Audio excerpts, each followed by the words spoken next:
Ako si Maria at ito ang aking kwento.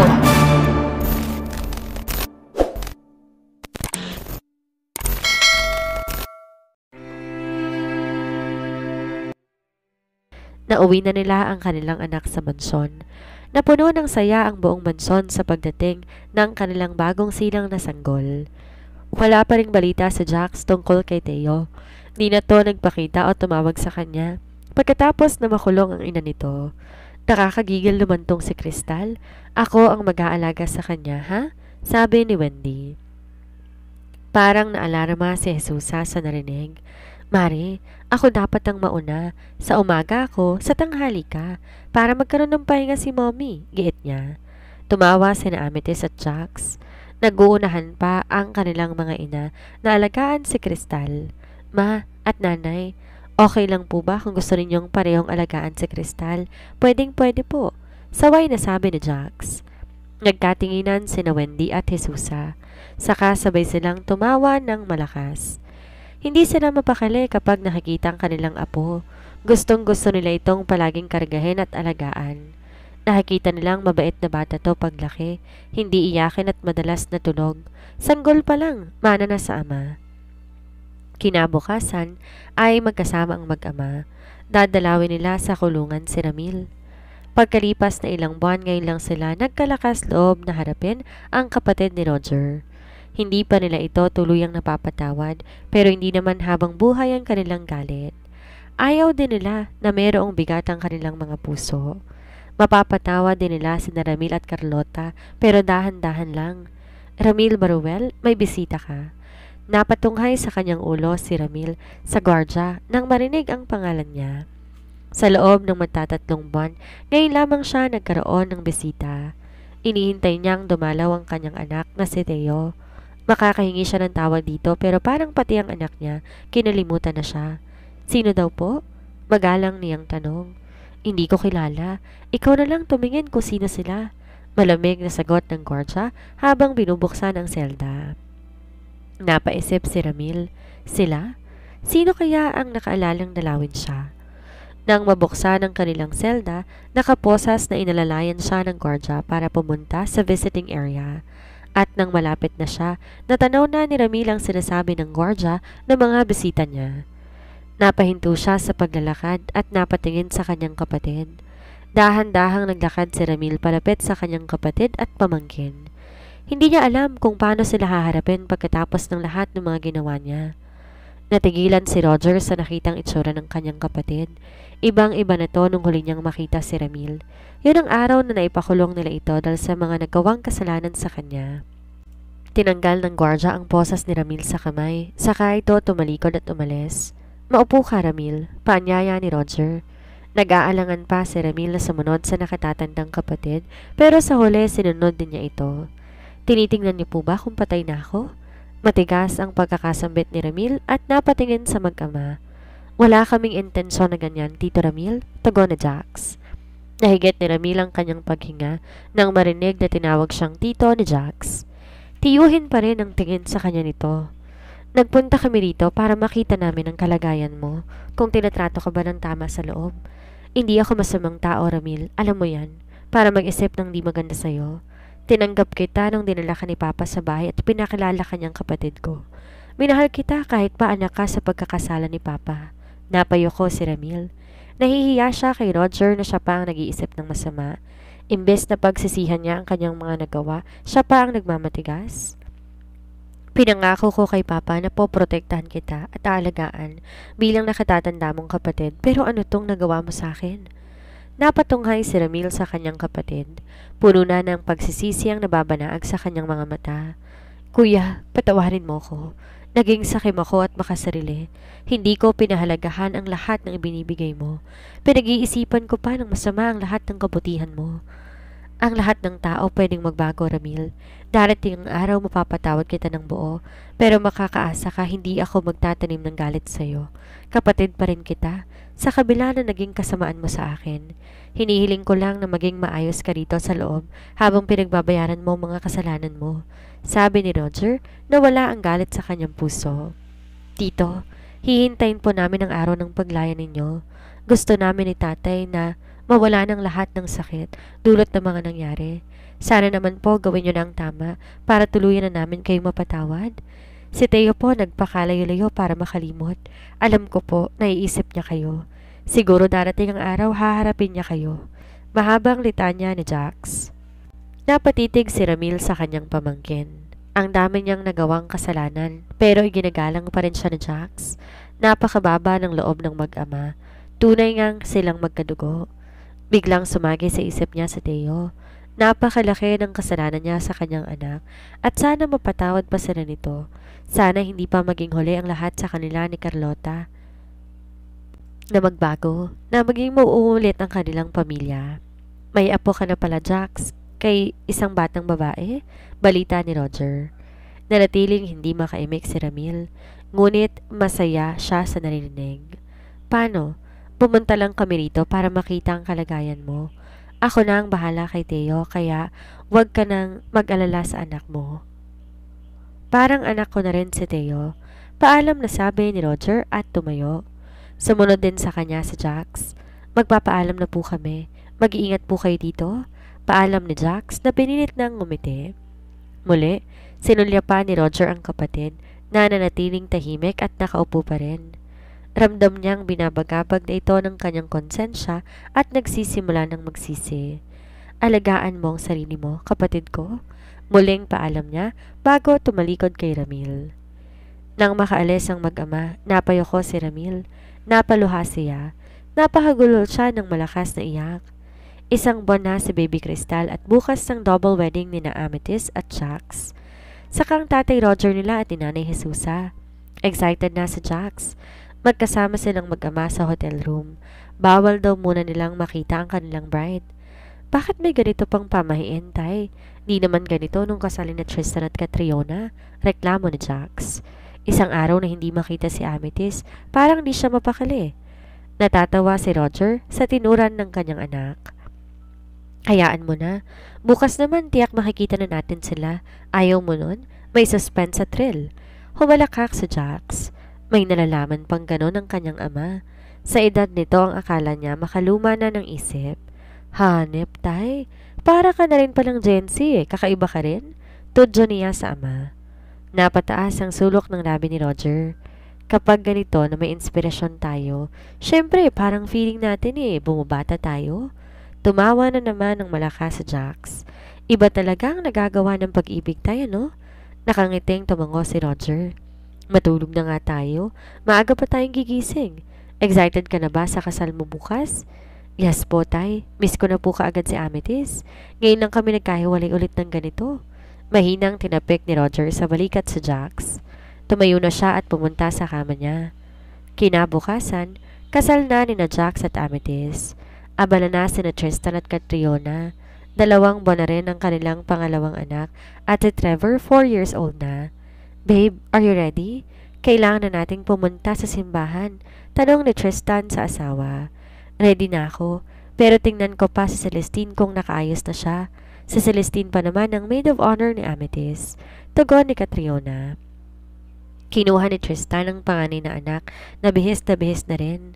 Ang pogi naman itong Trevor ko, manang-mana sa daddy. Daddy, punta na po tayo sa kasal ni Tita Amethyst. Nagmamadaling aya ng batang si Trevor. Wait lang anak, puntahan ko lang ang Tita Celestine mo. Si Catriona ang sumagot sa kanyang anak.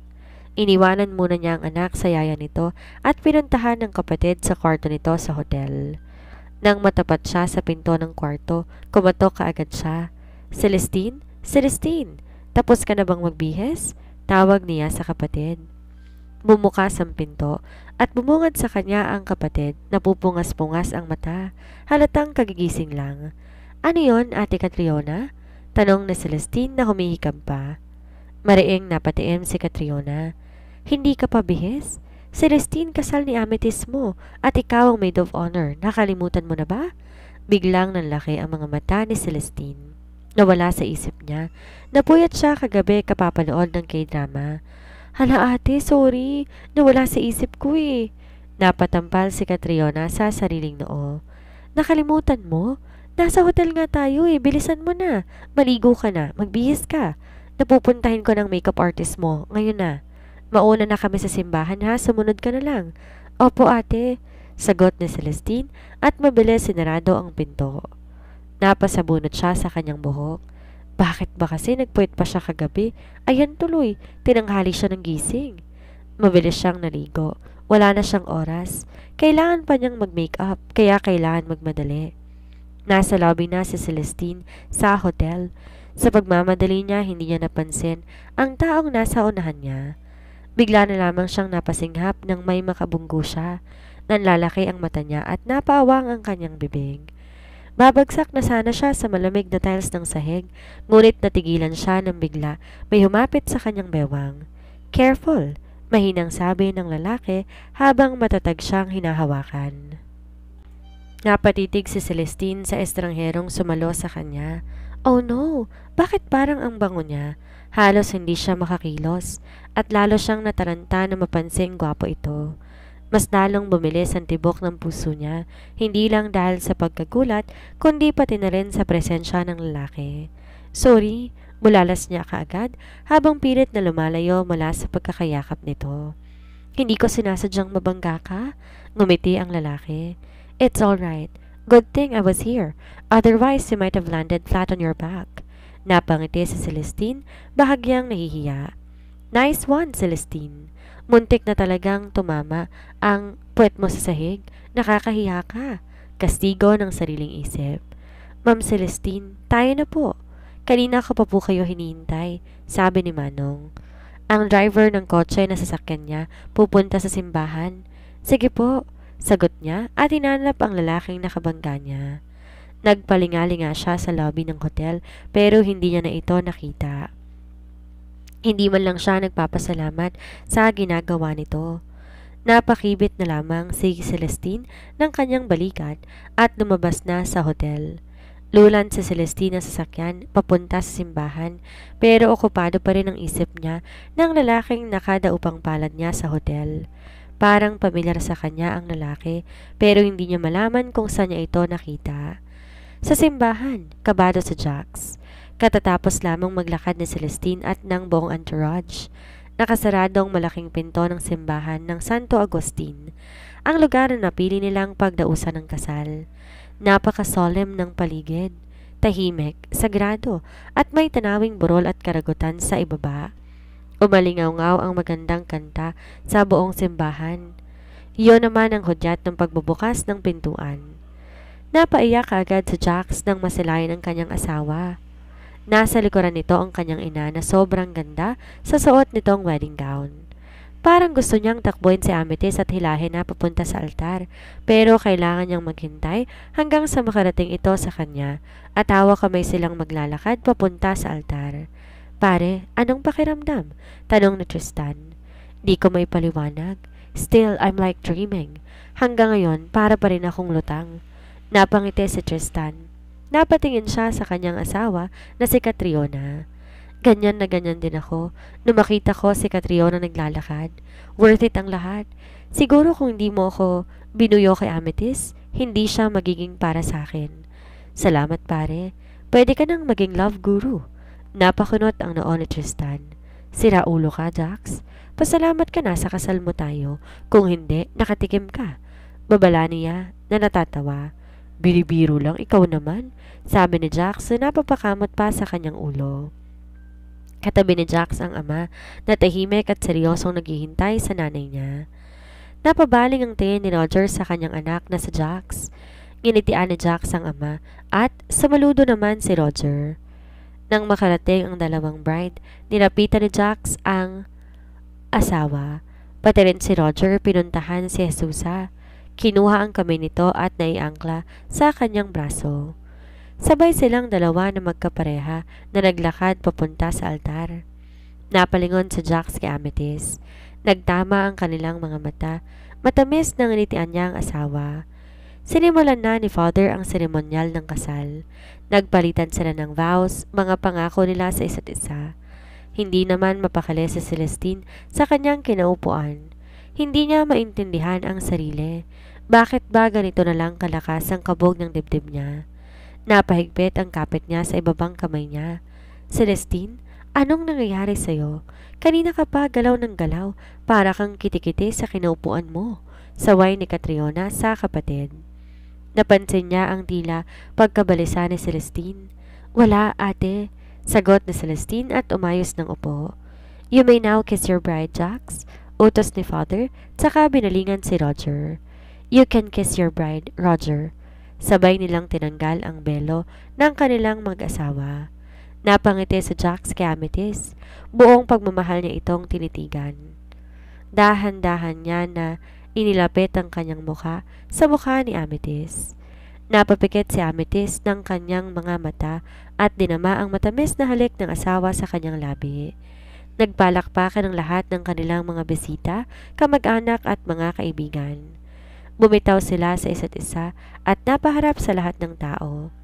Katabi nila ang kanyang ama at ina. Kasal na rin sila, legal ng mag-asawa. Sa venue ng reception, binabati ng lahat ng bagong kasal. Lumapit si Wendy kina Jesusa at Roger para batiin ang kanyang mga kaibigan. Congrats, mga balae! Mag-asawa na rin kayong dalawa. Sa hinabahabang araw ng prosesyon, sa simbahan din pala ang tuloy ninyong dalawa. Masayang nasabi ni Wendy. Oo nga, Mare. Maraming salamat dahil isa ka rin sa nagpatibay sa amin ni Roger. Pasasalamat ni Jesusa. Solo ko pala si Crystal. Hahayaan ko kayong apat na magsaya sa honeymoon ninyo at ako nang bahala sa ating apo. Napangiti si Roger. Alagaan mong maigi ang ating apo, balae. Huwag mong problemahin si Crystal, kumpare. Ako talagang bahala sa kanya. Basta i-enjoy ninyong bakasyon ninyo. Salamat, Mare, sabi ni Jesusa. Nauna nang umalis sina Amethyst at Jax sa reception. Nagmamadali ang dalawa papunta sa kanilang honeymoon. Ang unang destinasyon nila ay sa resort. Pag-aari ni na Jax ang resort na pinagdalhan niya kay Amethyst noon. Ready ka na ba sa ating honeymoon, wife? May pilyong ngiti sa Jax na tanong kay Amethyst. Mabilis na tumango si Amethyst. Ikaw ha? Magpapaalam po nga ako kay Catriona. Nagmamadali ka naman masyadong makarating sa resort. Jetang-jeta ako, ilang buwan din akong walang ano. Alam mo na yun? Nung nag-propose siya, walang naganap sa kanila kahit na gustong-gusto niyang subukan. Natatakot si Amethyst, kaya tiis siya. Pagkatapos ng anak si Amethyst, wala ulit. Pupuntahan ko na lang si Catriona sa bahay nila. Total matagal na rin akong di nakapasyal sa Batangas. Inihinto ni Jax ang kotse sa parking ng resort. Walang tao sa resort kundi sila lamang. May nakatalaga namang nagbabantay sa pinaka-gate ng resort. Hindi yun pwedeng mawala. For security purposes at safety din nilang mag-asawa. Nagmamadali na lumabas si Jax ng sasakyan. Pinuntahan kaagad niya ang asawa at kinaraga palabas sa kotse. Napaigtad pa si Amethyst sa gulat dahil sa ginawa niya. Ano ka ba, Jax? Ines sa tura ni Amethyst. Mahina niyang hinampas sa balikat ng asawa. Sorry. Nasambit lang na Jax na natatawa. Dumiretso si Jax sa villa, mabilis ang bawat hakbang. Ito na ang pinakahihintay niyang gabi, ang simula ng kanilang pulot gata. At doon, sabay nilang narating ang rurok ng kaligayahan. Hingal na hingal silang pareho at pawis na pawis pagkatapos. Napatingin si Jax sa pagod na mukha ni Amethyst. I love you, wife? Sambit niya, tsaka masuyong hinalikan sa labi. Nang maghiwalay ang kanilang mga labi, ginitian ni Amethyst sa Jax. I love you too. Sincero at buong pagmamahal na tugon niya. Kinaumagahan, nagising si Amethyst sa mga halik ni Jax sa kanyang pisngi at labi. Gising na, wife. Handa ng breakfast. Nakangiting iminulat ni Amethyst ang kanyang mga mata at nabungaran kaagad ng mukha ng pinakamamahal na asawa. Parang musika sa umaga ang tinig ni Jax, ang sarap sa tenga. Bumangon siya at umupo. Sinandal ang likod sa headboard ng kama. Nakatulog ka ba ng maayos? Tanong ni Jax habang binubuksan ang kortina sa binata. Ang sarap-sarap ng tulog ko. Iba palang gumising na totoong asawa na kita. Hindi mo na ako asawa, sa papel lang. Napangiti si Jax at nilapitan si Amethyst. Tinabihan niya ng upo at saka pinisil ang ilong. Kailan ba hindi naging totoong mag-asawa tayo? Kahit naman sa papel lamang noon, asawa pa rin kita. Oo nga, pero iba na kapag alam ko na mahal mo na ako, kaya mo ako pinakasalan, giit ni Amethyst. Ang drama ng misis ko ngayong umaga. Alam mo, kahit ano pa man, pakakasalan pa rin kita. Ikaw lang ang babaeng nagpapatibok ng puso ko. Wala nga akong naging girlfriend sa buong buhay ko, pero kung hindi ako hinabol-habol noon, siguro wala tayong Jemaya Crystal. Nagsalubong ang kilay ni Amethyst. Hinabol kita? Bakit, mali ba? Hinabol mo naman talaga ako. Umiyak ka pa nga, di ba? Tudyo ni Jax. Pansin niya na asan na ang asawa niya. Sobra ka naman sa hinabol. Parang sinabi mong patay na patay ako sa'yo. Humalakhak ng malakas si Jax na lalong kinainis ni Amethyst. Wife, kinuwento ni Catriona kung paano ka umiyak sa kanya noon dahil hindi kita pinapansin. Sabi ni Jax saka napaiwas ng tingin. Pinakikiramdaman niya si Amethyst. Bigla kasing tumahimik at hindi na umimik. Biglang lumundo ang kama. Ramdam ni Jax na bumaba na sa kama si Amethyst. Dahan-dahan niyang nilingon ang asawa. Kip-kip nito ang puting kumot na nakabalot sa kanyang hubad na katawan. Pero hindi maipinta ang mukha ni Amethyst. Kumain ka na, wife. Malamyos na boses niyang aya sa asawa. Hindi siya pinansin ni Amethyst, ni hindi siya nilingon. Galit nga sa kanyang misis. Amethyst, tawag pa ni Jax. Di gumalaw si Amethyst at nanatiling nakatalikod sa kanya. Napabuntong hininga si Jax. Nilapitan niya si Amethyst at niyakap mula sa likod nito. Naramdaman niya ang pag-igtan ng asawa dahil sa gulat. Galit ka ba? Tanong niya nang may pagsusumamo. Sorry na, nagbibiro lang ako. Ako ang patay na patay sa'yo. Aaminin ko sa'yo. Noon ko pa nakitang maganda ka at masarap kasama. Makulit ka kasi. Hindi naman ako galit sa'yo dahil sa mga sinabi mo. Lahat naman yun totoo kaya bakit ako magagalit?